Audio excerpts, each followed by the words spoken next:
Hey everybody, Matthew from Pick Glass Fitness bringing you an episode of Pick Glass Fitness in the Kitchen. Today's topic is going to be juicing and blending. Today we're going to be making a series of green juices that I can store and then add to other things later.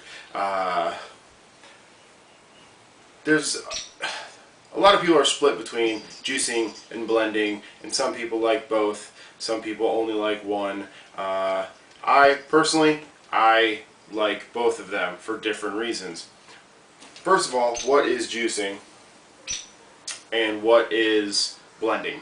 Juicing, you're going to be using, well, a juicer. And what that does is it is going to crush out and separate the liquid from the solid portions of whatever you're juicing. It could be fruits, vegetables, whatever.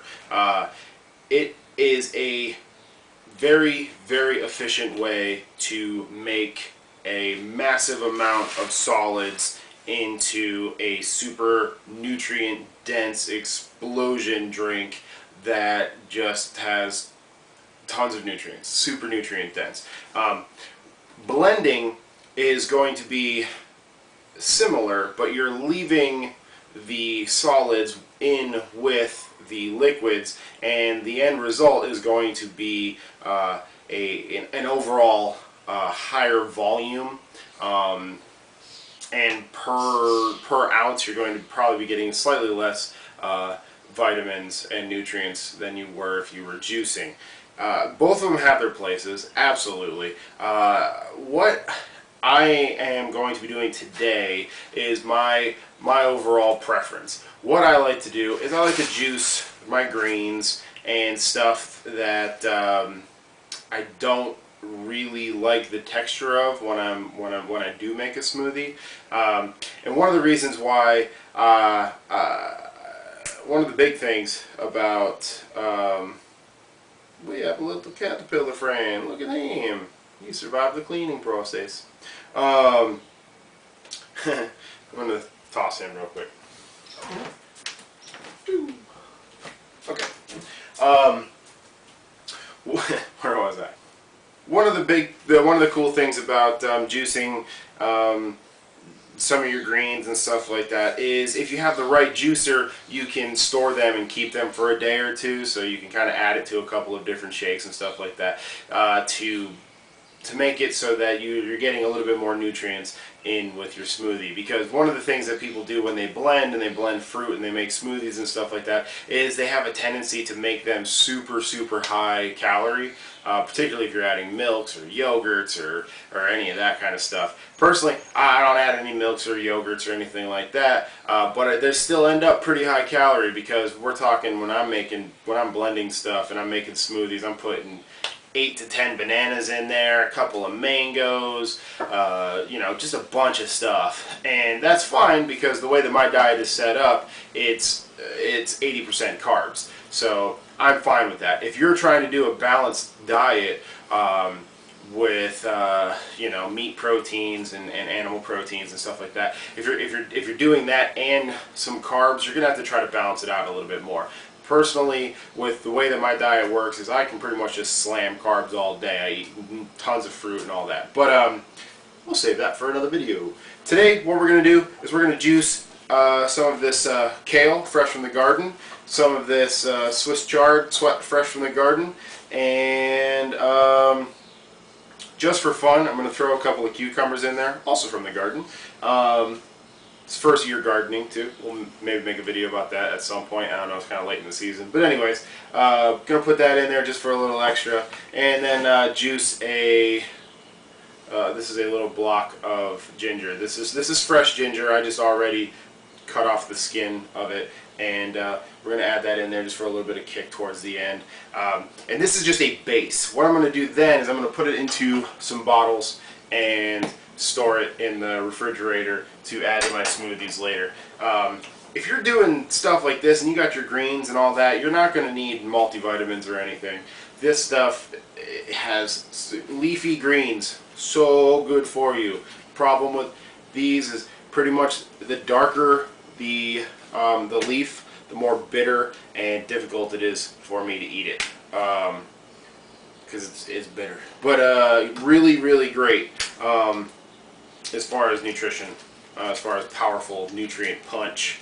But anyways, what I'm going to do is I'm going to go ahead and juice this stuff. Pretty simple. It just takes a little time with the type of juicer that I have. Real quick, let's talk about juicers before we move on. The juicer that I have here is an omega juicer. It's really cool. It's also a masticating juicer, which what that means is there's this little piece in here that kind of crushes all of the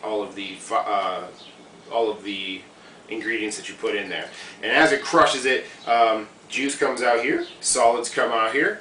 What this does is as it crushes, similar to like your teeth or whatever, and what that's doing is it's keeping a minimum amount of actual oxygen from getting to the nutrients and breaking them down. A lot of people think that that's why these are better than juicers, which are spinning really fast and basically shredding and then separating. But what that's doing is it's adding oxygen to all of the nutrients, and as it adds oxygen to the nutrients begin to break down rather quickly. You have to use that pretty much immediately. It's a lot faster, but it makes it so that you can't store it because it's just going to break down really quickly.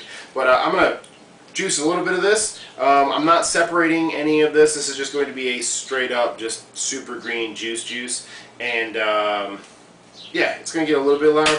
Not super loud. You can pretty much do that and hold a conversation at the same time. But I just kind of want to show you what it looks like to do this. You just feed it through the top. Pretty much if it fits in there, you can go ahead and juice it. If I'm doing something with like some fruits or something, which I normally don't juice fruits because I like having that extra fiber that you would get from blending, I still take the seeds out. Never read the instructions on that, so I don't really know if I'm supposed to or not. But another thing about these juicers, as they crush, the yield that you get as far as the juice to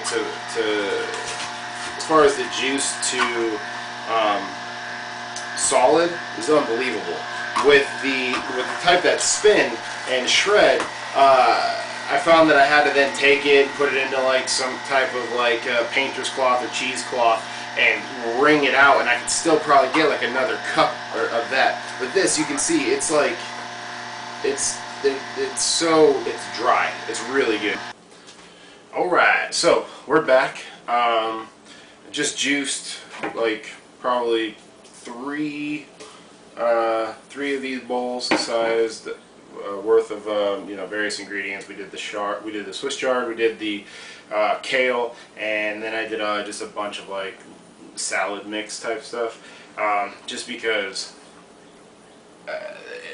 our garden produces a lot of leafy greens, and they're great and all, but if you let them go too long, it's just bitter if they get too old, and so we have to harvest them constantly. And I eat a lot of salads, but I can't keep up.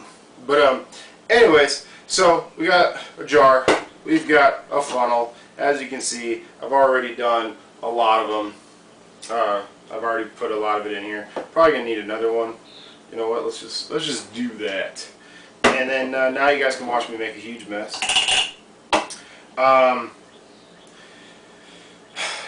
Yeah. So look at that frothy greatness right there. Oh man, I don't know if you guys can really appreciate the, what is that, 6 shades of green we got going in there. But yeah, it's filthy. That is filthy. I want to be clear right now. If anybody ever tells you that they can make a really good green smoothie or green shake or green whatever you wish, you can call them a liar for me, because these things are pretty gross no matter how you slice it. Look at that. If you can drink this straight, I'll tell you what, you are a healthier person than I will ever be. Or you're on some kind, you're trying to be funny, because if you drink this, you will find zero enjoyment. in drinking this straight. But it's a very good, healthy, nutrient-dense base or additive. Let's say additive, because we're going to add it to other stuff in another video. So yeah, pretty good yield. Pretty much one of these, 2 of these will get you 1 of these. That'll work. We'll say that. It's a good ratio. But yeah, so this is our green juice base. We were going to add this to our to other things, to our smoothies, to other juices. This is the one that almost might be okay to drink straight, with the ginger and the cucumber. And no, not good to drink straight. Woo! Ugh. Nutrients. This face is gonna only be honest to you in these videos. God, it's filthy. Anyways, yeah, you're gonna add about 12 bananas to that, and some mangoes, and some pears, and then it'll actually be pretty good, because all you're drinking is sugar at that point, and sugar is tasty. So yeah, tune in for the video where I, you know, make this something that you could actually stomach. Yeah. Anyways, Matthew Leave from Pick Glass Fitness in the Kitchen. Follow us on Facebook. Post workouts of the day. Check out the other videos on YouTube. Pick Glass Fitness. Till next time, we'll see you later.